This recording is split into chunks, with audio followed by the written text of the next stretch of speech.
అసలైన శిరస్సును తీసేస్తున్నారు. బ్రదర్ ఎందుకు చేస్తున్నారు అట్లా? సింపుల్ ఆన్సర్ ఇస్తా. వీళ్ళే శిరస్సుగా కొడుతున్నారు సంఘానికి, వీళ్ళే ప్రభువుగా కొడుతున్నారు సంఘానికి.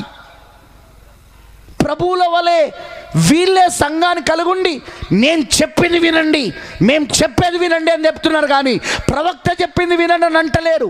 ఎందుకంటే ప్రవక్త శిరస్సును తీసుకొస్తాడు,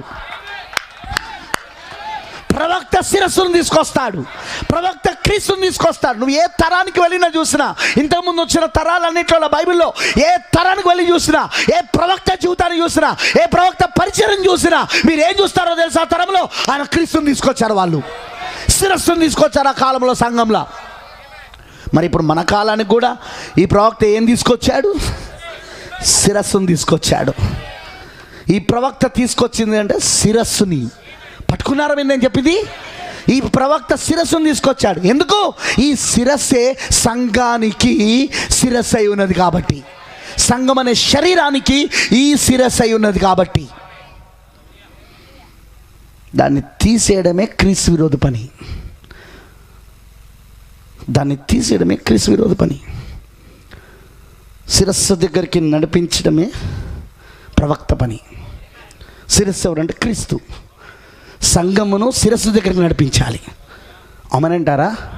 క్రీస్తు దగ్గరికి. నక్షత్రము క్రీస్తు దగ్గరికి నడిపించింది మొదటి రాకలో. కరెక్టేనా? ఆ ముగ్గురు జ్ఞానులను నక్షత్రం ఎవరి దగ్గర నడిపించింది? క్రీస్తు ఎక్కడ ఉన్నాడో అక్కడ నడిపించింది. అలానే ఈరోజు 7వ నక్షత్రం ఎక్కడ నడిపిస్తున్నది? ఈ 7వ నక్షత్రం ఎక్కడ నడిపిస్తున్నాడు? క్రీస్తు దగ్గరికి నడిపిస్తూ ఉన్నాడు. మొదటి రాకలో ఏలియా దగ్గరికి క్రీస్తు వచ్చాడు.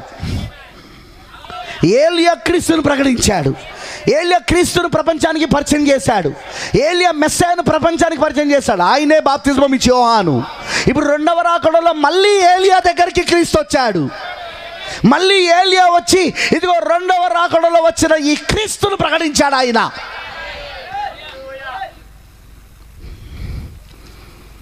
ఈ క్రీస్తును, ఈ శిరస్సును మీకు రాకుండా చేయడమే క్రీస్తు విరోధి పని, యాంటీ క్రైస్ట్.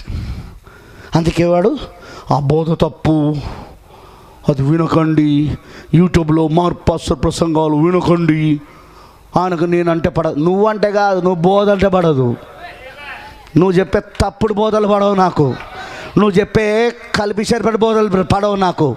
ఎవడిచ్చిండు నీకు అధికారము? 1963లో ఫిబ్రవరి 28వ తారీఖున క్రీస్తు వచ్చాడని ప్రవక్త చెప్పాడు. ప్రకటన 10 జరిగిందని ప్రవక్త చెప్పాడు. దానికి కాదని సంఘాన్ని చెప్పావు. ఎవడిచ్చిండు నీకు? క్రీస్తు విరోధి కాకపోతే